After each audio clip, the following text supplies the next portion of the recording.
ફરી એકવાર તમારી સમક્ષ મનોવિજ્ઞાનની ખૂબ જ મહત્વની શાખા એટલે કે આંકડાશાસ્ત્ર અને સંશોધનનું મનોવિજ્ઞાન, જેની પૂર્ણાહુતિ તરફ આપણે જઈ રહ્યા છીએ. સંશોધન કેવી રીતે કરવું અને એમાં મનોવિજ્ઞાનમાં જે આંકડાશાસ્ત્ર આપણે ભણીએ છીએ એને અંદર એપ્લાય કઈ રીતે કરવું એના વિશેની આપણે આ વાત કરી, જેમાં વિશ્વસનીયતા એટલે શું, યથાર્થતા એટલે શું, તેમજ મનોવૈજ્ઞાનિક કસોટીઓ કેવી રીતે રચી શકાય એની પણ આપણે વાતો કરી. તેમજ જુદી જુદી મનોવૈજ્ઞાનિક તુલાઓ વિશે આપણે વાત કરી યુનિટ 4માં, જેમાં ક્રમ સ્થાન પદ્ધતિ, યુગ્મ તુલના પદ્ધતિ અને ક્રમિક વર્ગીકરણ પદ્ધતિ. આપણે છેલ્લા 2 લેક્ચરમાં આ બધી વાતનો ઉલ્લેખ કર્યો અને રેટિંગ તુલા એટલે શું, પછી ગડમેન્ડની તુલા એટલે શું, પછી અભિરુચિ માપન કસોટીઓ કેવી હોય છે એની પણ આપણે એક ઝલક મેળવી, જેમાં અભિરુચિ અને લાગણી, અભિરુચિ અને મનોવલણો, અભિરુચિ અને ઈચ્છાઓ, અભિરુચિ તથા એની યોગ્યતાઓ અને અભિરુચિની ઉત્પત્તિ, અને અંતે અભિરુચિના જે જુદા જુદા પ્રકારો છે. કારણ કે મનોવિજ્ઞાનના સંશોધનોમાં અભિરુચિ છે, અભિયોગ્યતા છે, સમાયોજન છે, હેલ્થ ને ધ્યાનમાં રાખીને મેન્ટલ હેલ્થની વાત વધારે કરવામાં આવે છે. પછી શૈક્ષણિક માપન પણ વધારે કરવામાં આવે છે, બુદ્ધિ માપન પણ વધારે કરવામાં આવે છે, પૂર્વગ્રહ અને મનોવલણોની વાત પણ એમાં વધારે કરવામાં આવે છે. તેમજ મનોવૈજ્ઞાનિક કસોટીઓમાં જે નૈતિકતાની બાબત છે એના વિશે આપણે વાત કરવાની બાકી છે. અને આ વાત પતી ગયા પછી અહીંયા આપણે આંકડાશાસ્ત્ર અને સંશોધનનું જે મનોવિજ્ઞાન છે એને આપણે પૂર્ણ કરીશું. એટલે કે તમારું BPCC 108 આજે પૂરું થશે. એનું સિલેબસ પ્રમાણે લગભગ છેલ્લા એકાદ મહિનાથી તો હું ભણાવું છું. એની પહેલાં આપણે BPCC 104 એ પણ ભણી ગયા. તો એ બધા જ લેક્ચરો જે છે એ થોડાક જેને કહીને કે એક સરખા લાગશે, કારણ કે અમુક જે ટોપિક છે એ બહુ કોમન હતા એમાં, જેમ કે એનોવા, એ જ રીતે કાઈ વર્ગ એટલે શું, વર્ગિક, એ જ રીતે મધ્યક, મધ્યસ્થ અને બહુલક, બરોબર, અને એના ઉપયોગો, તો એ દાખલા કેવી રીતે મેળવવા અને કોમ્પ્યુટરનો એમાં ઉપયોગ કઈ રીતે કરવો એની પણ આપણે વાત કરી ગયા. ખાસ કરીને મનોવૈજ્ઞાનિક કસોટીઓ એટલે શું, તો એમાં તમને એની એક લીટીનો જવાબ, જેને કહેવાય કે ટૂંકા પ્રશ્નોની યાદી, તમારે તમારી મેળાએ બનાવી લેવી જોઈએ, જેથી જે ઓબ્જેક્ટિવ ક્વેશ્ચન છે અથવા તો ક્યાંક ABCD એમાંથી કોઈ પણ એક વિધાન તમારે પસંદ કરવાનું, એ પ્રકારનું આવે તો તમને અને બીજું એ કે ના આવે તો પણ એ તમારો કોન્સેપ્ટ ક્લિયર હોવો ખૂબ અનિવાર્ય છે અને જરૂરી છે. તો અહીંયા સામાન્ય તમને દાખલો આપું કે દાખલા તરીકે તમને પૂછાય કે મનોવૈજ્ઞાનિક કસોટીઓ એટલે શું, તો કે છે કે મનોવૈજ્ઞાનિક કસોટી એ મૂળભૂત રીતે વર્તનના નમૂનાઓનું વસ્તુલક્ષી અને પ્રમાણિત માપ છે. જો આ જે મનોવિજ્ઞાનની એક ટર્મિનોલોજી છે ને, કે તમને એના અમુક જે શબ્દો છે એનેથી તમારે પરિચિત થવું પડે. તમને ખબર પડી ગઈ હશે કે મનોવૈજ્ઞાનિક કસોટીઓ એટલે શું, પણ એ જે વર્તનના નમૂનાઓનું વસ્તુલક્ષી એટલે વસ્તુલક્ષી માપન, આપણે મનોવૈજ્ઞાનિક કસોટીઓની વાત કરી તો એમાં વસ્તુલક્ષી માપન એવો શબ્દ આવેલો. એટલે કઈ વ્યક્તિગત આપણા પૂર્વગ્રહ એમાં ન આવવા જોઈએ. એક કસોટીની રચના કરતા કરતા એની વિશ્વસનીયતા અને યથાર્થતાની વાત કરતા કરતા ઓછામાં ઓછા 3 થી 5 વર્ષ સતત તમારે એ કસોટીઓની રચના કરવા પાછળ નવું સંશોધન કરવું પડે છે. જે તમારા ડેટા હોય છે, જે તમે તુલનાઓ બનાવી છે, એને ઉલેચવા પડે છે, એને સતત વસ્તુલક્ષીતા, તટસ્થતા અને જેને કઈ કે પ્યોરિટી, જેને કહેવાય ને કે એ પ્યોર જ્ઞાન, એમાં કોઈ શેડભેડ નહીં. દાખલા તરીકે ધર્મ અને વિજ્ઞાન, તો એ બેમાં બહુ ફેર છે ને. આધ્યાત્મિકતા અને વિજ્ઞાનમાં ફેર નથી, પરંતુ જ્યારે તમે કોઈ સ્પિરિચ્યુઅલ લેવલની કે આધ્યાત્મિકતાની વાત કરો છો, ત્યારે તમારે કોઈ નિયમ, કોઈ સિદ્ધાંત કે કોઈ ધર્મ ને ફોલો કરવું પડે છે. દાખલા તરીકે પશ્ચિમના સંશોધનોમાંથી આવેલો ન્યૂટનનો નિયમ, પણ ખરેખર એ ન્યૂટનનો નિયમ કોણે આપ્યો? તો એમાં ભારતીય સાધુ સંતોની અને આપણા 4 વેદોની પણ વાત આવે જ છે. ઋષિ ચરકની વાત આવે છે, વેદ વ્યાસની વાત આવે છે, વેદ ઋષિઓની વાત આવે છે. ક્યાંક ને ક્યાંક જોવો તો જે વિમાન અથવા તો જે આ પ્લેનની શોધ થઈ, તો એ આપણા વિજ્ઞાનની, આપણું વિજ્ઞાન એટલે તંત્ર વિદ્યા, એનું ગુજરાતી એવું થાય તંત્ર વિદ્યા. અને જે આ અણુબોમ્બની અને આ બધી જે આપણે શોધ કરીએ છીએ, જે વિનાશક વૃત્તિ તરફ આપણને લઈ જાય છે. 3જા વિશ્વયુદ્ધ થી બચવા માટે અને 3જા વિશ્વયુદ્ધ માટે આપણે અમુક અણુબોમ્બ કે એ પ્રકારના શસ્ત્રો તૈયાર કરી રહ્યા છીએ, અને એનું ટેસ્ટિંગ પણ સતત દરિયામાં આપણે કરી રહ્યા છીએ. માટે ગ્લોબલ વોર્મિંગ, જેને કહેવાય કે આપણે વાતાવરણને દૂષિત કરી રહ્યા છીએ. માત્ર વૃક્ષારોપણ કરવાથી બહુ ફાયદો નહીં થાય, પણ આજે 3જા વિશ્વયુદ્ધના એંધાણ તમને અને મને જોવા મળે છે. એ ચીન હોય, પાકિસ્તાન હોય, રશિયા હોય, યુક્રેન હોય કે કોઈ પણ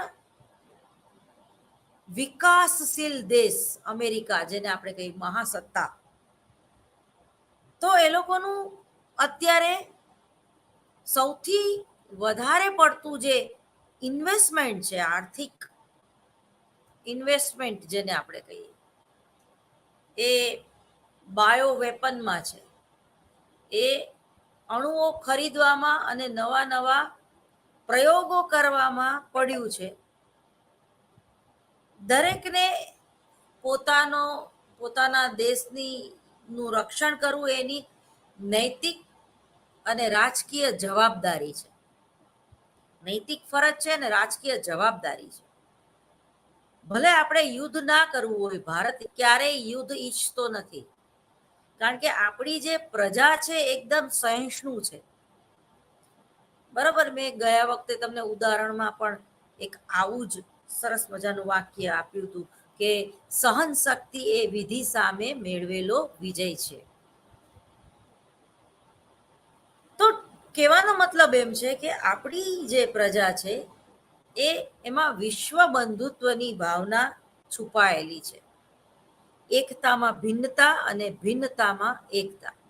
હવે આપણે એટલા બધા વધારે પડતા સહિષ્ણુ થઈ ગયા છીએ, આપણે એટલા બધા વધારે પડતા બીજાઓને આધારિત થઈ ગયા છીએ, અને પહેલેથી આપણી એક મર્યાદા કે આપણી એક વીકનેસ તમે જોઈ લો, અથવા તો આપણી યાદશક્તિ બહુ સારી નથી. એમ આપણી સંસ્કૃતિમાં છે એ બીજે ક્યાંય નથી, અને બીજે બધે છે એ બધું જ આપણી સંસ્કૃતિ અને આપણા વેદોમાં છે. આ આપણે ભૂલી જઈએ છીએ. જ્યારે કોઈ બહારના લોકો ઓક્સફર્ડ યુનિવર્સિટી ને, ગ્રીનવિચ યુનિવર્સિટી ને, બરાબર, આવી મોટી મોટી જે યુનિવર્સિટીઓ જે છે ને, એ એક કંઈક નાનું અમથું સંશોધન કરે અને એ સંશોધનની થીસીસ આપણે વાંચીને આપણે તરત જ એમ કે આ તો મને ખબર હતી. હવે તમે જો અત્યારે સંસ્કૃત ભાષા ભારતમાં રહેતા કેટલા લોકોને આવડે છે, એક પ્રશ્ન છે. પરંતુ જર્મની જેવા દેશે આપણી જે સંસ્કૃત ભાષા છે એ 100% વૈજ્ઞાનિક ભાષા છે. માત્ર એમણે શીખવવાનું શરૂ કર્યું ત્યાંની યુનિવર્સિટીમાં, એટલે આપણને યાદ આવ્યું કે આપણી સંસ્કૃતિ ને આપણી ભાષા તો મહાન છે, એટલે આપણે સંસ્કૃત ફરજિયાત કરવું જોઈએ, અથવા તો સંસ્કૃતનું જ્ઞાન આપવું જોઈએ વિદ્યાર્થીઓને બાલ્યાવસ્થામાં, ખાસ કરીને એ જે પ્રાઇમરીમાં જ્યારે ભણતા હોય ત્યારે. મને યાદ છે ગુરુકુલમાં નીતિશાસ્ત્રની એક્ઝામ અમારે કમ્પલસરી આપવાની હતી. આ જે નૈતિકતાનો ટોપિક છે એના ઉપરથી હું આ બધી વાત કરું છું, જેમાં સ્વામી દયાનંદ સરસ્વતીએ જે સત્યાર્થ પ્રકાશ નામનું એક પુસ્તક બહાર પાડેલું, અને એમાં જે નીતિશાસ્ત્ર એટલે કે આપણી જીવન જીવવાથી માંડીને આર્થિક ઉપાર્જન કઈ રીતે થઈ શકે, અને આપણા જે જુદા જુદા 4 વર્ણો છે એ શું સૂચવે છે, બરોબર, એ 4 વર્ણો આપણને શું સૂચવે છે એની વાત કરવામાં આવેલી. અને એ જે નીતિશાસ્ત્ર છે, એ જે બોર્ડની એક્ઝામ છે, એ આપણે ટૂંકમાં કમ્પલસરી દેવી પડે છે, એના વગર ચાલતું નથી. જ્યારે અત્યારે ક્યાં એવું કઈ છે? અત્યારે નીતિ એટલે શું, નૈતિકતા એટલે શું, પ્રમાણિકતા એટલે શું, એ ભણવામાં નથી આવતું. હા, એવા શબ્દોથી આપણે પરિચિત છીએ, અથવા તો કોઈ સ્વામિનારાયણની શિબિરમાં ગયા હોય કે કોઈ ધર્મ સ્થાને ગયા હોય ત્યારે આપણને આ નૈતિકતા હોવી જોઈએ અથવા આ પ્રમાણિકતા હોવી જોઈએ, એવા બધા વાક્યો સાંભળવા મળે, પણ એના ક્યાંય પાઠ ભણાવવામાં આવતા નથી. એટલે જો અત્યારે આપણે 15મી ઓગસ્ટે પણ આપણા વડાપ્રધાને કીધું કે બેકારી, ગરીબી અને ભ્રષ્ટાચાર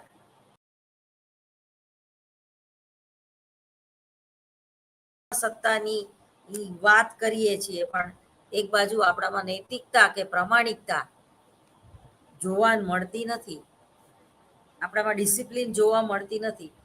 આજે પણ 4 રસ્તે સિગ્નલ કે લાઈટ આપવામાં ન આવે, અથવા તો પોલીસોને તૈનાત કરવામાં ન આવે, તો આપણે એક ટ્રાફિક રૂલ જે છે એને પણ ફોલો નથી કરી શકતા, બરોબર. એટલે સેલ્ફ ડિસિપ્લિન જેને કહીએ એ આપણામાં નથી. તમે જુઓ તો જાપાન જેવા જે ખોબા જેવડો દેશ છે, એની વસ્તી જે સુરતની છે એટલી એની વસ્તી છે. એ જ રીતે ન્યુઝીલેન્ડ, તો એ પણ ખોબા જેવડો દેશ છે, પણ કેટલી ડિસિપ્લિનથી એ લોકો જીવે છે. એ લોકોના જે જાહેર ટોયલેટ અને બાથરૂમ છે, તમે એમાં જાઓ તો તમને એવું લાગે કે જાણે કોઈ હોટલમાં આંટો મારો છો. એ જ રીતે સ્મોકિંગ ઝોન છે, તો ત્યાં જઈને જ લોકો સિગરેટ પીવે છે, આડેધડ સિગરેટ નથી પીતા. એ જ રીતે જે એ લોકોના જે પેટ્રોલ પંપ છે,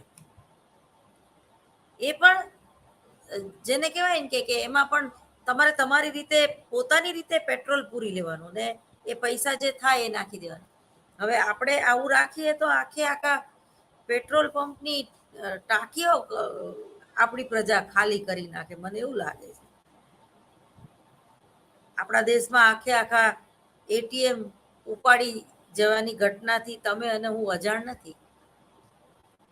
એ જ રીતે આપણી જે આ નવા જે મોલ, સેન્ટ્રલ મોલથી માંડીને તમે જો એસજી હાઈવે ઉપર પણ કેટલા બધા નવા મોલ ખુલતા જાય છે. ઓલ ઓવર ગુજરાતનો સૌથી મોટામાં મોટો મોલ રિલાયન્સ જે ખુલ્યો હતો 2000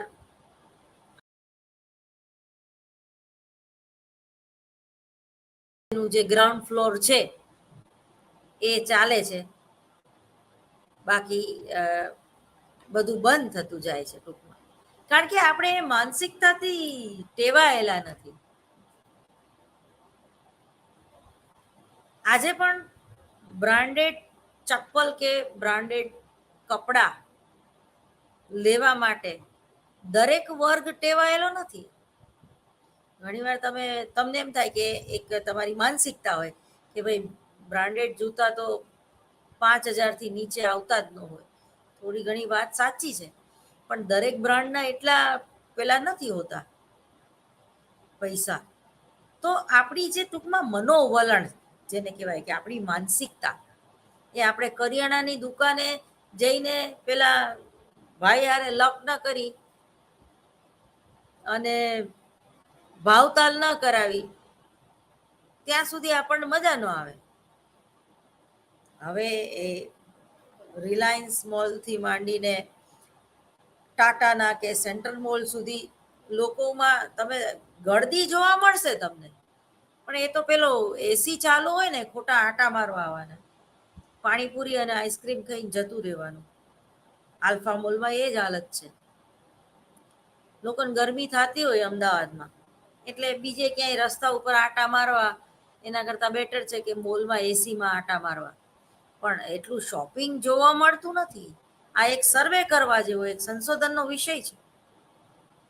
તમે પૂછો કે કેટલો વકરો થયો, અને આવા જે મોટા મોટા મોલ ખુલે છે, જે રિલાયન્સ કે ટાટા બિરલા કે બીજી કોઈ જે કંપની દ્વારા એ ખોલવામાં આવે છે, એમાં ટૂંકમાં એનું ઇન્વેસ્ટમેન્ટ હોય છે, તો એ લોકોની જે ધંધાની આવક જે છે એ ઘણીવાર છુપાવવા માટે અથવા તો એ પૈસા જે નફો થયો એ આ મોલમાં અમે ઇન્વેસ્ટ કર્યું એવું બતાવવા માટે મોલ ખુલતા હોય છે, અને ખરેખર ફડચામાં જ જતા હોય છે. કારણ કે એક તો ધ્યાન ન રાખો અને પૂરો સ્ટાફ ના હોય તો ત્યાં ચોરી થવાની પણ વધારે શક્યતા છે. જ્યારે ફોરેનમાં આવું નથી થતું. હું એવું નથી કહેતી કે સાવ નથી થતું, ત્યાં પણ ચોરી થાય છે, પણ એ ચોરી કરનારી પ્રજામાં પણ મોટા પેલામાં જુઓ તો ભારતીય હોય છે. મને કહેતા સંકોચ થાય છે, પણ આ એક વાસ્તવિકતા છે. તો ટૂંકમાં આપણું જે મનોવલણ છે, આપણામાં ડિસિપ્લિન નથી, આપણામાં જેને કહેવાય ને કે સ્વસભાનતા, સ્ત્રીઓના શું અધિકાર છે એના વિશે સ્ત્રીઓને નથી ખબર. એટલે આ જે એક અવેરનેસ છે એ આપણામાં નથી. આપણે એટલા શાર્પ પણ નથી. ખાસ કરીને આમ ભલે ગુજરાતીઓ પૈસા કમાવામાં બહુ શાર્પ હોય, એમાં એનું મગજ બહુ દોડતું હોય, પણ એને હેલ્થ સાયકોલોજીની કંઈ ખબર નથી હોતી. હેલ્થ અને વેલ્થ આ બે બહુ મહત્વની વાત છે. તો જીવન જીવવાની જે કલા છે એ ક્યાંક ખૂટે છે. તો જીવન જીવવાની કલા, આવા બધા સંશોધનો આવા બધા વિજ્ઞાનો, મનોવિજ્ઞાન એ તરફ એ ભણી તમને લઈ જાય છે. એટલે મનોવિજ્ઞાન ભલે તમને પ્રોફેસર કદાચ ન બનાવે, અથવા મનોવિજ્ઞાન મુખ્ય વિષય રાખીને ભલે તમારે પ્રોફેસર ના બનવું હોય, કે તમારે કાઉન્સલર ના બનવું હોય, કે તમારે યુજીસીની ગાઈડલાઈન પ્રમાણે એના નીચે કોઈ કામ કરીને કેસીજી જેવી સંસ્થામાં જોડાવું ન હોય, કે ઇગ્નુ યુનિવર્સિટીમાં તમારે લેક્ચર ભલે ના લેવું હોય, પણ મનોવિજ્ઞાન એ અત્યંત એવું વ્યવહારુ જ્ઞાન પૂરું પાડે છે કે તમે રોજબરોજના જીવનમાં એને લાગુ કરી શકો છો, એને એપ્લાઇડ કરી શકો છો. એને એપ્લાઇડ સાયકોલોજી કહી શકાય ટૂંકમાં. બરોબર? કેવી રીતે જીવવું, કેવી રીતે કામ કઢાવવું કોઈની પાસેથી, કેવી રીતે સત્તા ભોગવવી, કેવી રીતે ઇમોશનલ ઇન્ટેલિજન્સીનો ઉપયોગ કરવો, ક્યાંક આર્ટિફિશિયલ ઇન્ટેલિજન્સીનો દુરુપયોગ કેવી રીતે ટાળવો, સતત જીવન જીવવા માટે જીવિત કઈ રીતે રહેવું, આ પ્રકારના સંશોધનો મનોવિજ્ઞાનમાં થતા જોવા મળે છે. હવે જો એમાં નૈતિકતા ન હોય, કોઈ પણ સંશોધન છે એ સંશોધનકાર જો ભ્રષ્ટાચારી હોય, જો અનૈતિક આચરણ કરવા વાળો હોય, માની લ્યો કે કોઈ જે તે સંસ્થામાં કોઈ ટોપના ટ્રસ્ટીઓ કોઈ સંશોધકને લાલચ આપે કે ઘરના ભૂવા અને ઘરના ડાકલા, કે તારે સંશોધન કરવાનું છે અને એ સંશોધનના તારણો આવવા જોઈએ કે અહીંયા બધા પ્રજાઓ બહુ સુખી છે. તમે જો 2024ની ચૂંટણી આવશે તો ઇલેક્ટ્રોનિક મીડિયા એટલે કે ટીવી અથવા તો વર્તમાન પત્રો કે મેગેઝિન કે કોઈ એક ગતકડું કંઈક નાનું પતાકડું તમે લઈ લો, એટલે એક નાની ઇન્ફોર્મેશન ટેકનોલોજીથી માંડીને, એક નાના અમથા પ્રેસથી માંડીને ગુજરાત સમાચાર, દિવ્ય ભાસ્કર, સંદેશ જેવા વર્તમાન પત્રો અને બિલાડીના ટોપની જેમ ફૂટી નીકળેલી ન્યૂઝ ચેનલો અચાનક ચૂંટણી કાળ દરમિયાન નવી ખુલશે અને એ લોકોનો એક જ એજન્ડા હોય છે, પીળું પત્રકારત્વ ફેલાવવું. પીળું પત્રકારત્વ એટલે જેના નૈતિક મુદ્દાઓ કોઈ નથી, જેની આચાર સંહિતા કઈ છે નહીં, જે તે પક્ષ દ્વારા એ ન્યૂઝ ચેનલ ચલાવવામાં આવતી હોય છે, જે તે પક્ષ દ્વારા એ મેગેઝિન કે વર્તમાન પત્રો ચલાવવામાં આવતા હોય છે. ઉપરથી નીચે લેખક અને કટાર લેખક કે સંપાદક બધાને ફોડી લેવામાં આવીને એક વ્યવસ્થિત એંગલ દેખાડવાની કોશિશ કરવામાં આવતી હોય છે. તો એમાં કોઈ નૈતિક મુદ્દો જોવા મળતો નથી. પણ જ્યારે તમારે એક આગાહી કરવી હોય છે કે 2024ની ચૂંટણીમાં કોણ જીતશે, અથવા તો આપણી શૈક્ષણિક નીતિ 2020માં જે રચાણી હતી એ કેટલા ટકા લાગુ પાડવામાં આવી છે. ઘણીવાર અમુક પ્રોજેક્ટ માત્ર ઓફિસની 4 દિવાલ વચ્ચે જ જોવા મળે છે, બરોબર? તો એ જે પ્રોજેક્ટ જે છે એ પ્રોજેક્ટમાં કહેવાનો મતલબ એમ છે કે એ જે પ્રોજેક્ટમાં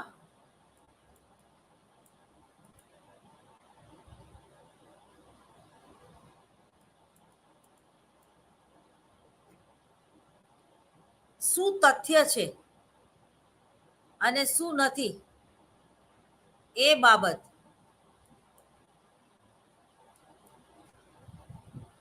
જે નક્કી કરવામાં આવે છે એની જે વાત છે એ આપણે અહીંયા કરવાની છે. તો મનોવિજ્ઞાનની કસોટીઓમાં નૈતિકતા, મનોવૈજ્ઞાનની કસોટીઓમાં નૈતિકતા અને પ્રામાણિકતાની જે વાત છે એ વાતમાં મનોવૈજ્ઞાનિક કસોટીઓ દ્વારા માહિતી એકત્ર કરવાના કાર્યમાં આંતરક્રિયાની પ્રક્રિયા રહેલી જોવા મળે છે. માનવ પ્રયોજને લઈને જ્યારે મનોવૈજ્ઞાનિક કસોટીઓ દ્વારા સંશોધન કરવામાં આવે છે તો સંશોધનકર્તા અને પ્રયોજની વચ્ચે આંતરક્રિયા અનિવાર્ય છે. આ આંતરક્રિયામાં સંશોધનકર્તા ઉદ્દીપક રજૂ કરવાની તથા પ્રતિક્રિયાઓને ઉત્પન્ન કરી તેનું માપન કરવાની ભૂમિકા અદા કરવામાં આવે છે. જ્યારે પ્રયોજ્ય સંશોધનકર્તાની પ્રક્રિયાઓથી પ્રભાવિત થઈને પોતાની પ્રતિક્રિયાઓ આપે છે, જે રીતે સામાજિક આંતરક્રિયામાં ભાગ લેનાર દરેક વ્યક્તિઓની જવાબદારી અને અધિકાર નિર્ધારિત છે, તે જ રીતે મનોવૈજ્ઞાનિક કસોટીઓની માહિતી એકત્રિત કરવાની આંતરક્રિયામાં સંશોધનકર્તા અને પ્રયોજ્યની જવાબદારી અને અધિકારોનું નિર્ધારણ પણ આવશ્યક છે.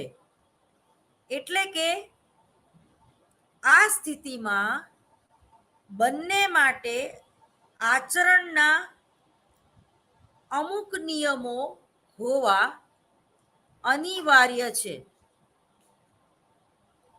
મનોવૈજ્ઞાનિક કસોટીઓના ઉપયોગમાં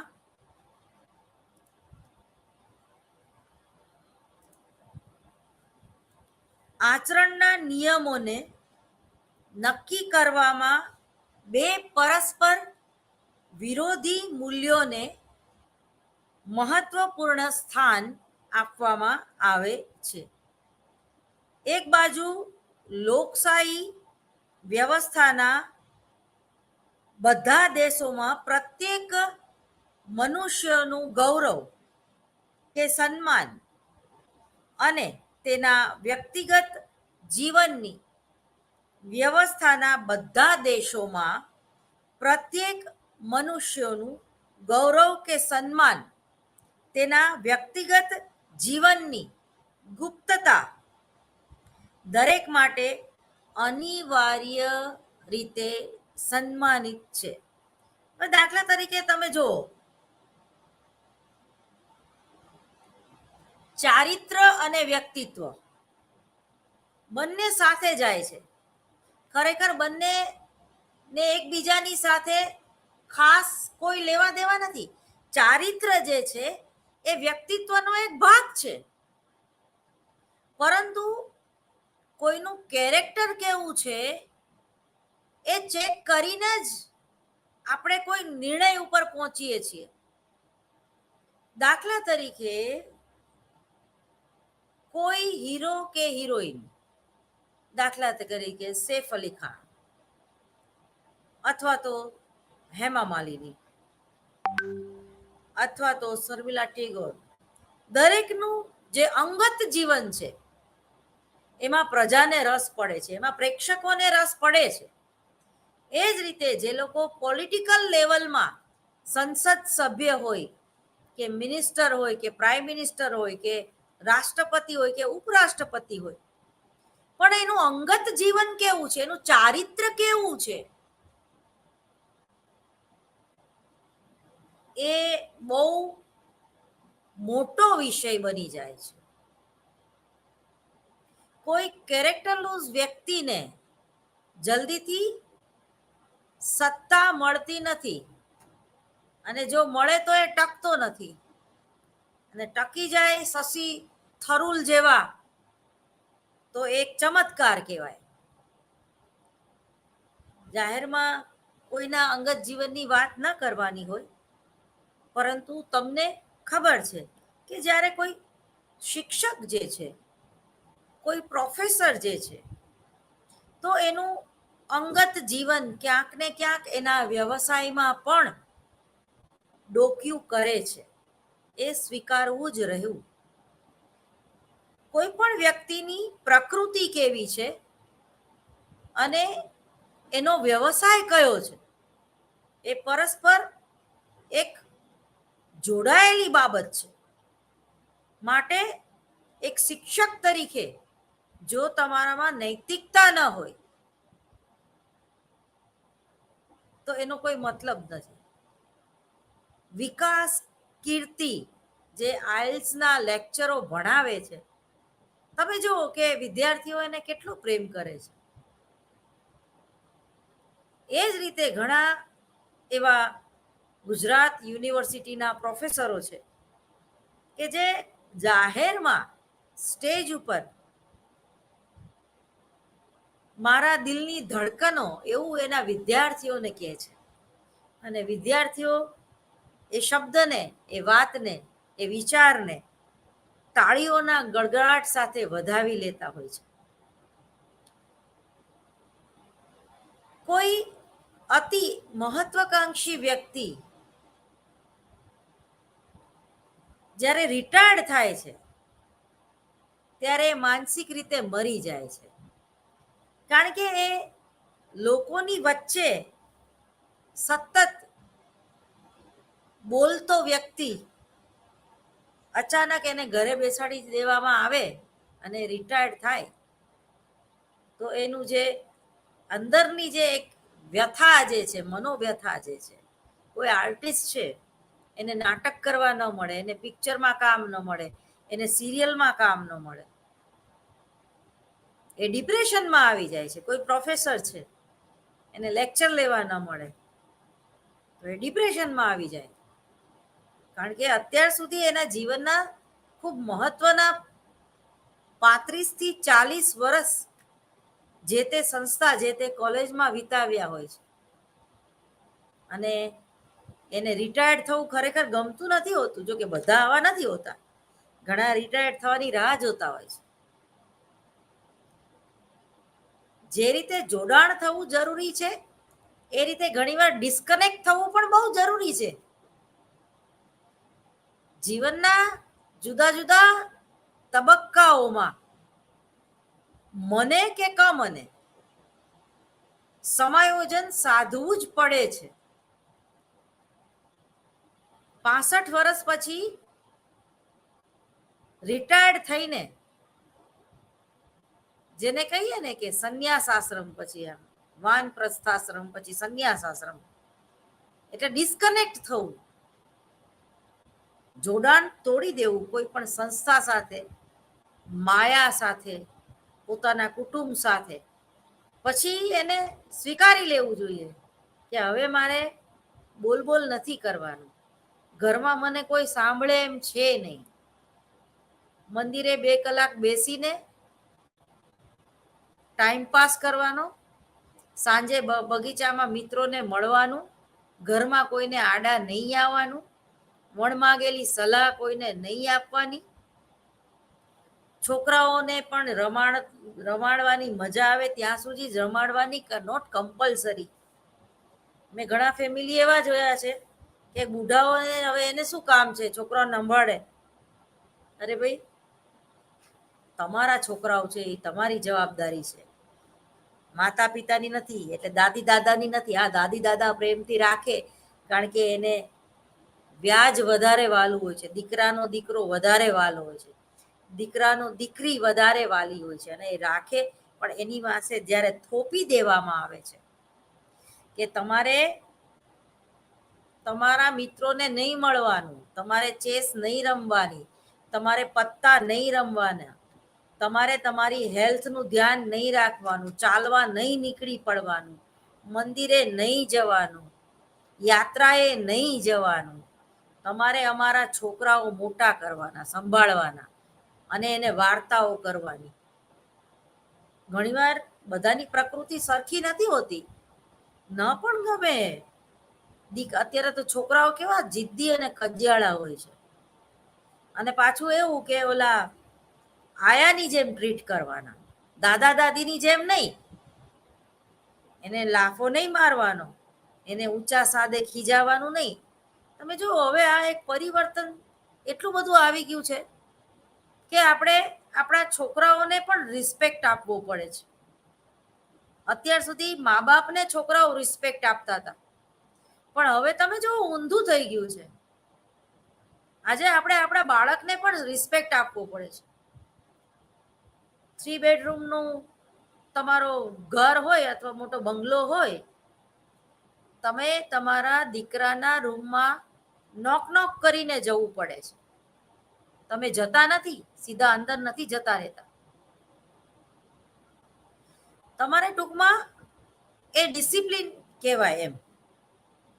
એટલે આપણે હવે આખી એક પશ્ચિમી જે સંસ્કૃતિ છે એનેથી રંગાઈ ગયા છે. એની અમુક સારી પણ વાત છે અને અમુક ખરાબે છે.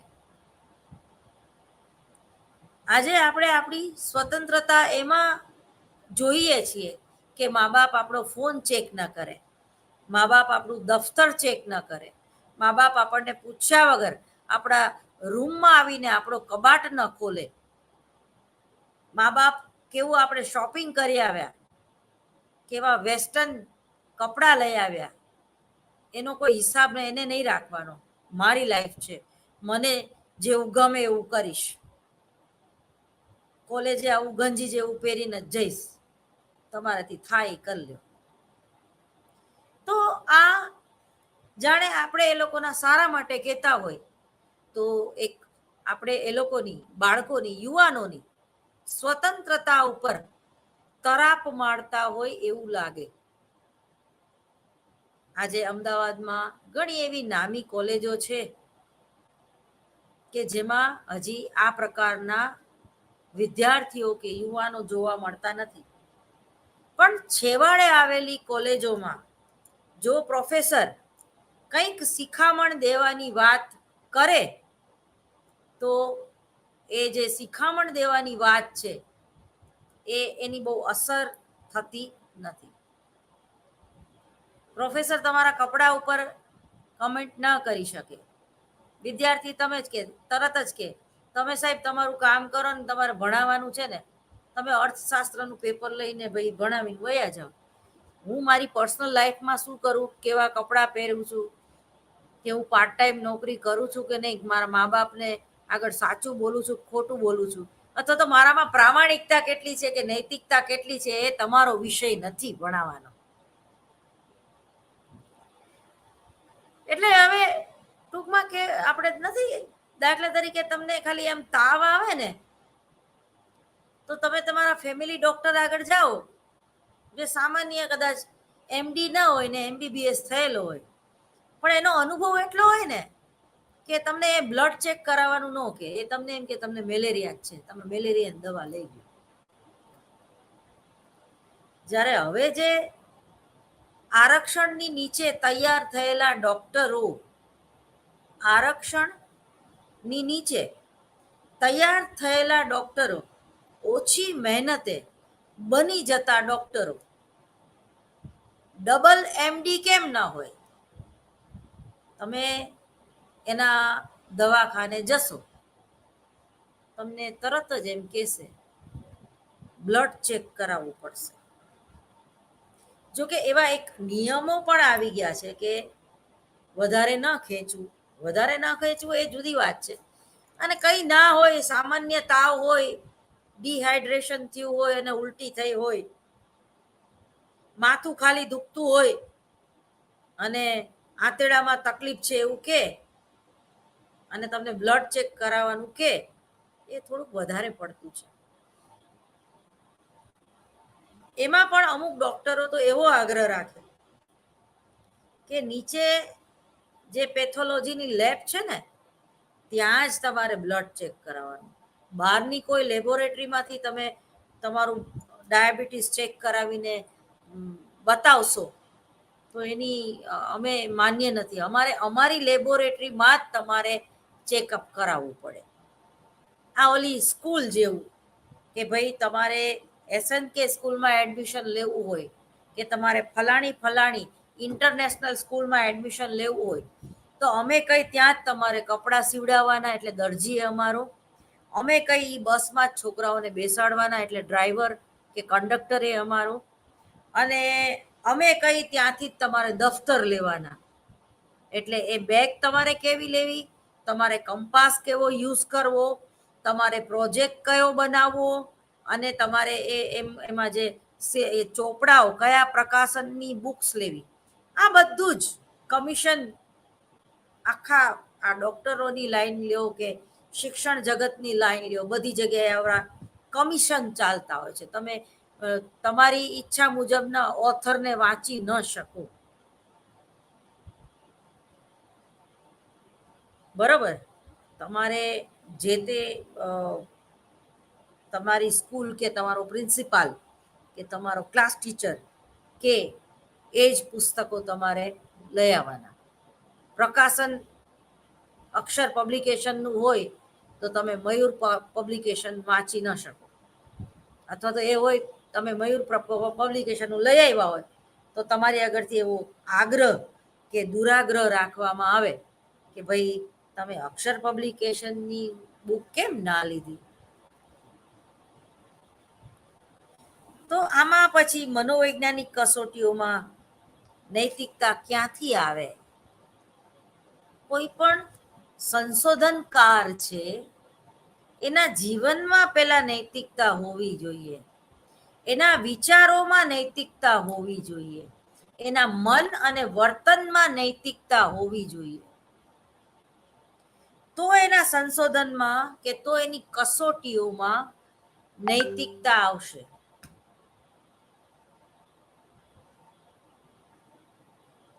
નૈતિકતાનો ગુણ કોનામાં વધારે છે? એવું કોઈ સંશોધન કરતાને સંશોધન કરવું હોય તો પોતે જે તે જ્ઞાતિ કે જે તે સમાજમાંથી આવતો હશે. સ્વાભાવિક છે કે એને એ સમાજ કે એ સંપ્રદાય કે એ સમૂહની લાગણી હોય. તમે જુઓ કે કોઈ હાર્ટ સ્પેશિયાલિસ્ટ હશે ને, એને પોતાના ફાધરના હાર્ટની સર્જરી કરવી હોય ને તો એ લગભગ ટાળે છે, કારણ કે એ જે દર્દી જે છે એના પિતા છે. એવો ભાગ્યે જ કોઈ વિરલો હિંમત કરી શકે પોતાના ફાધરની બાયપાસ સર્જરી કરવા માટે. શા માટે? કારણ કે એ જે લાગણી છે ને એ સાધનો પકડતા હાથ ધ્રુજવા માંડે, કારણ કે એ ખાલી દર્દી નથી, એ તમારો પિતા છે. તમારો પિતા પહેલા છે, દર્દી પછી છે. એટલે હંમેશા એ એના જેવા બીજા ડોક્ટરને સાથે રાખશે, અને બને ત્યાં સુધી પ્રેક્ષક તરીકે સાથે ઊભો રહીને એ ઓપરેશન જોશે. કમ્પાઉન્ડર તરીકે એની મદદ કરશે, પણ પોતે એકલો એની બાયપાસ સર્જરી નહીં કરે. તો સંશોધન કરતાના પણ અમુક ક્રાઇટેરિયા હોય છે, અમુક એરિયામાં એ નથી ઘૂસતો, કારણ કે એને ખબર છે કે એનો જે બાયસ, એનો જે પૂર્વગ્રહ છે એ નહીં ઈચ્છે તોય એમાં કામ કરશે, અથવા તો એને એ પૂર્વગ્રહના છેદ ઉડાડવા માટે પુનઃ કસોટીની રચના કરશે. આંકડાશાસ્ત્રની ઘણી એવી પ્રયુક્તિઓ જે છે એનો ઉપયોગ કરશે. એટલે માનવ ગૌરવના જે વિવિધ પાસાઓ જે છે એમાં માનવ ગૌરવ કે સન્માનીયતાનું તાત્પર્ય મનુષ્યના અમુક અનિવાર્ય સામાજિક અધિકારો સાથે છે.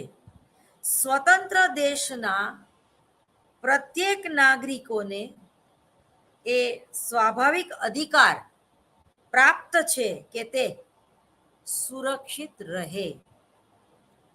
કોઈ અન્ય વ્યક્તિને શારીરિક કે માનસિક ક્ષતિ પહોંચાડવાનો અધિકાર કોઈને પ્રાપ્ત નથી.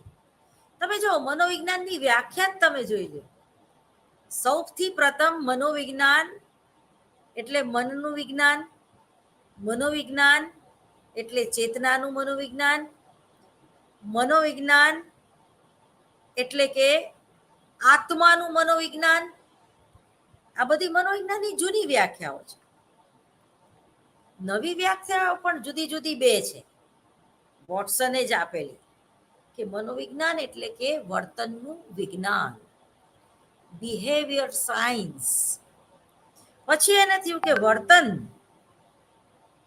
પણ એ વર્તન ઉપર સંશોધન કરવું હોય તો, એ વર્તનને સમજવા માટે, જાણવા માટે, એ વર્તન ઉપર નિયંત્રણ મેળવવા માટે જે ટેકનિક કે પદ્ધતિનો ઉપયોગ કરવો હોય તો, સંશોધન કરવું હોય તો આપણી નૈતિકતા આપણને હા નથી પાડતી કે કોઈ માણસના વર્તનને જાણવા માટે માણસ ઉપર સંશોધન કરો. સત્ય શોધક યંત્ર એ પણ નિષ્ફળ ગયું છે, કારણ કે પરિवर्तन ही जीवन का नियम है. એ રીતે કોઈ વ્યક્તિ કે કોઈનું વ્યક્તિત્વ જરૂરિયાત પ્રમાણે બદલાય છે. વાતાવરણના પેલામાં આવીને એ બદલાય છે. માણસ એ સામાજિક પ્રાણી છે, એવું સામાજિક મનોવિજ્ઞાન કહે છે કે મનુષ્ય એ સામાજિક પ્રાણી છે. માટે આપણા વર્તન ઉપર આપણા સમાજની, એટલે કે આપણી સંસ્કૃતિની, આપણી પરંપરાની, આપણા વિચારોની, આપણા મનોવલણોની અસર પડે છે. એટલે શું? કેવું વર્તન? તો કે છે કે વાતાવરણ દ્વારા જે પ્રભાવિત થાય છે એવું વ્યક્તિત્વનું વર્તન. એટલે મનોવિજ્ઞાન એટલે માત્ર વર્તનનું વિજ્ઞાન નથી, એટલે કે મનુષ્ય વર્તનનું જ વિજ્ઞાન નથી, પરંતુ પ્રાણીઓના વર્તનનો પણ અભ્યાસ કરે છે. પ્રાણીઓના વર્તનનો અભ્યાસ શા માટે કરે છે? કારણ કે મનુષ્ય જે છે એના ઉત્ક્રાંતિના નિયમ પ્રમાણે જો તો આપણે જે આદિ માનવ તરીકે જેને આપણે ઓળખીએ છીએ, આદિવાસી પ્રજા આજે પણ છે, લુપ્ત નથી થઈ. જંગલોમાં વસતી પ્રજાઓ, મણિપુર જે કરંટ ટોપિક છે એ આજે પણ છે, અને એ લોકો આપણા વિચારોને, આપણી સંસ્કૃતિને કે આપણે આ મોડર્નાઇઝેશનને કે આપણા વિકાસને જલ્દીથી એ સ્વીકારી નથી શકતી. એની સંસ્કૃતિ પ્રમાણે જ, એના રીત રિવાજો પ્રમાણે જ, પરંપરાઓ પ્રમાણે જ જીવે છે. એ સહિષ્ણુ પ્રજા નથી કે બીજી સંસ્કૃતિનું પણ સહન કરી લે. એ પોતાના કૂવામાંના ડેટકાની જેમ જ ઘણીવાર રહે છે. પણ અહીંયા વાત જુદી કરવાની છે કે ટૂંકમાં મનોવિજ્ઞાન એટલે કે મનુષ્ય અને પ્રાણીના વર્તનનો અભ્યાસ કરતું શાસ્ત્ર. પ્રાણીના અભ્યાસ શા માટે કરવો જોઈએ? તો કે છે કે ઉત્ક્રાંતિના નિયમ પ્રમાણે આપણું જે કંઈ વર્તન કે આપણું જે કંઈ શરીર કે આપણું જે કંઈ ડીએનએ છે, એ ઉત્ક્રાંતિના નિયમ પ્રમાણે જેમ જેમ વિકાસ થતો ગયો એમ આપણે માણસ બનતા ગયા. આપણા પૂર્વજો કોણ છે? તો કે ચિમ્પાન્ઝી, વાંદરા, એના પછી ચિમ્પાન્ઝી અને પછી આપણે. એટલે મગજ અથવા તો બ્રેન આપણું કઈ રીતે કામ કરે છે એ આજે ન્યુરોલોજીસ્ટને બહુ ખબર નથી, કારણ કે એના ઉપર સંશોધન બહુ ઓછા થયેલા છે. પણ ડિસ્કવરી ચેનલમાં તમે જોવો છો કે આવા અનેક જુદા જુદા પ્રયોગો ન્યુરોલોજીસ્ટ અને સાયકોલોજીસ્ટ બંને લોકો કરતા હોય છે. વર્ધીમલ, કોહલર અને કોફકાના જે પ્રયોગો છે એ ન્યુરોલોજીસ્ટ જે લોકો હતા એ લોકોએ કરેલા છે. મગજની ગળીઓ કઈ રીતે પડે છે અથવા તો મગજ કઈ રીતે કામ કરે છે, એના જુદા જુદા કેન્દ્રોને નુકસાન થવાથી શું થાય, હાઇપોથેલેમસ કેન્દ્રની રચના કેવી છે, જે આપણે શારીરિક મનોવિજ્ઞાનમાં ભણીએ છીએ. વર્ધીમલ, કોહલર અને કોફકા કોઈ સાયકોલોજીસ્ટ નહોતા, એ યુરોલોજીસ્ટ હતા અને એણે આ કામ કર્યું છે. સમષ્ટિનું મનોવિજ્ઞાન, ગેસ્ટાલ્ટ થિયરી,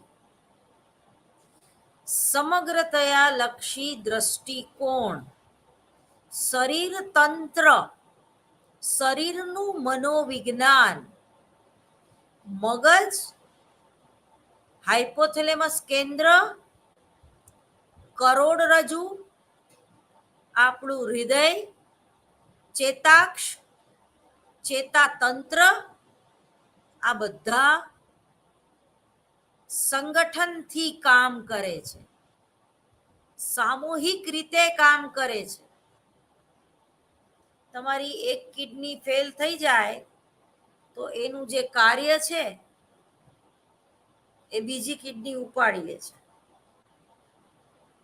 તમારી એક આંખ જતી રહે તો એનું કામ છે એ બીજી આંખ કરે છે. એક કાને બેરાસ આવી જાય તો બીજો કાન એનું કામ કરે છે. એક હાથે ફ્રેક્ચર થઈ જાય તો બીજો હાથ 3 મહિના સુધી એનું કામ કરે છે. એટલે આપણું જે શરીર તંત્ર છે એની વચ્ચે સમાયોજન સાધવાનું કામ જે છે એ સતત થતી જ હોય છે, આપણને ખબર નથી હોતી. દાખલા તરીકે પ્રતિક્ષિપ્ત ક્રિયાઓ, એકદમ ધૂળનો વંટોળ સામેથી આવે અને તરત જ તમારી આમ આંખ બંધ થઈ જાય, મોઢું આમ થઈ જાય, એ ચેતાક્ષ કેટલી સ્પીડલી તમને એ સંદેશો આપે છે. પછી ઘણીવાર એ સંદેશો આપવાનું મોડું થાય તો પણ એ આંખો તો આપણે બંધ કરી, કારણ કે એનાથી ટેવાયેલી હોય છે. એ ઓર્ડરથી આપણી આંખની પાપણ જે છે એ ટેવાયેલી હોય છે. એટલે જ એવા સંશોધનો થાય છે કે સંવેદન પહેલા થાય છે કે પ્રત્યક્ષીકરણ. સંવેદન અને પ્રત્યક્ષીકરણ ના જે નિયમો છે, સંગઠનના નિયમો છે, પ્રત્યક્ષીકરણના નિયમો છે, એ તમે સામાન્ય મનોવિજ્ઞાનમાં ભણી ગયા. એટલે એના જેવું પેલા મુર્ગી કે પેલા અંડા. સંવેદન શા માટે થાય છે? પેલું ગીત લખાણું કે હુઈ શામ ઉનકા ખ્યાલ આ ગયા, હુઈ શામ ઉનકા ખ્યાલ આ ગયા. તો આવી રચના શેના ઉપરથી થઈ? એ સાંજ સાથે, એ વાતાવરણ સાથે જે તે વ્યક્તિનું અભિસંધાન થયેલું છે. તો સંવેદન પહેલા થયું ને, એ વ્યક્તિ યાદ આવી કે હુઈ સામો ઉનકા, કે પ્રત્યક્ષીકરણ થયું. સાંજ પડી એટલે યાદ આવી, દિવસે યાદ ન આવી. આપણે એમ કહીએ કે આખો દિવસ પાસ થઈ જાય છે, પણ હાળી રાત જાતી નથી. તો આને સંવેદન પહેલા થયું કહેવાય કે પ્રત્યક્ષીકરણ પહેલા થયું કહેવાય? બહુ ડીપલી જાશો તો મારો એક અંગત એવો અનુભવ છે કે પહેલા તો આપણને સંવેદન જ થાય છે, પછી પ્રત્યક્ષીકરણ. તો ઘણા સાયન્ટિસ્ટ એમ પણ કહે છે કે પ્રત્યક્ષીકરણ થાય તો જ સંવેદન થાય ને. કોઈ તમારી બેનપણી સામે મળે ને તમે લાગણીશીલ થઈ જાઓ, કે પેલા લાગણીશીલ થાવ પછી બેનપણી મળે. પ્રેરણા જેમ બે પ્રકારની છે, આંતરિક પ્રેરણા અને બાહ્ય પ્રેરણા. તો સંવેદન અને પ્રત્યક્ષીકરણમાં પણ આવું જ જોવા મળે છે. કારણ કે કોઈ પણ ઘટના જે છે એ સૌથી પ્રથમ તમારા મનમાં જ ઘટે છે, તમારા મનમાં જ બને છે. કોઈ પણ વિચારોનું ગુંફન જે છે, એનું જે ક્રિએશન છે એ આપણા મનમાં થાય છે. આપણે જે કલ્પના કરીએ છીએ, કલ્પનાઓનું જગત, અને એ પ્રમાણે કોઈ મૂવી બનાવી, કે એ પ્રમાણે કોઈ કેરેક્ટર ઊભું કરીએ ને સ્ક્રિપ્ટ લખીએ,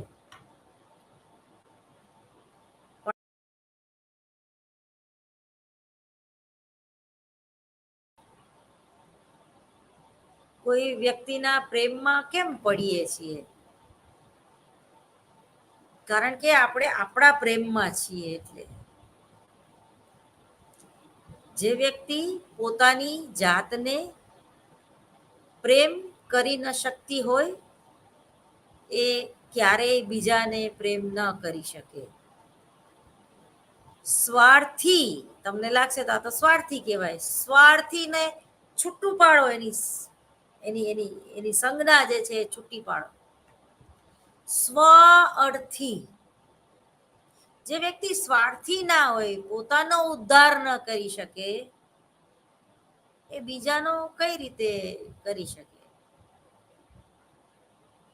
મને ગમતું એક મારું જ ક્રિએટ કરેલું વાક્ય છે, જો તું મારું મૌન નહીં સમજે તો મારી ભાષા કઈ રીતે સમજીશ? ફરી વાર બોલું છું, જો તું મારું મૌન નહીં સમજે તો મારી ભાષા કઈ રીતે સમજીશ? એટલે કે આધામાં બાધું સમજી જવું. કે મમ્મીની આમ આંખ ફરે ને આમ બાળકને ખબર પડી જાય કે આ વર્તન મારું મમ્મીને ગમ્યું નથી, એને કહેવાની જરૂર ના પડે, ખાલી આમ ડોળા કાઢે ને સમજી જાય. એટલે મૌન. ઘણીવાર કોઈ વ્યક્તિ કે કોઈ બાળક કે આપણો પોતાનો પુત્ર આપણું માને નહીં, આપણે એને કહેવાનું છોડી દઈએ છીએ. શા માટે આપણે આપણી એનર્જી વેસ્ટ કરવાની? અથવા તો એને ખબર જ છે કે હું શું ઈચ્છું છું. મૌન, મૌન રહીને સમજાવું. બોડી લેંગ્વેજની આખી વાત છે. તમારે જો બોડી લેંગ્વેજનું મનોવિજ્ઞાન પણ ભણવામાં આવે છે. એની ક્યારેક વાત કરશું, તમારા સિલેબસમાં તો નથી પણ ક્યાંક ટોપિકમાં આવશે, એટલે આપણે બોડી લેંગ્વેજની વાત કરીશું. અને હવે પછીનું જે મારે પેપર ભણાવવાનું છે એ 111, BPCC 111, BPCC 111 એટલે કે માનસિક સ્વાસ્થ્ય ચિકિત્સાત્મક મનોવિજ્ઞાન અથવા તો મનોવિકૃતિ શાસ્ત્ર. જે બધી એન્ઝાઇટીઓ જે છે એ શું છે અને એના ઉપાય શું છે, બહુ ઇન્ટરેસ્ટિંગ અને ખૂબ જ મનોવિજ્ઞાનની વ્યવહારુ શાખા છે.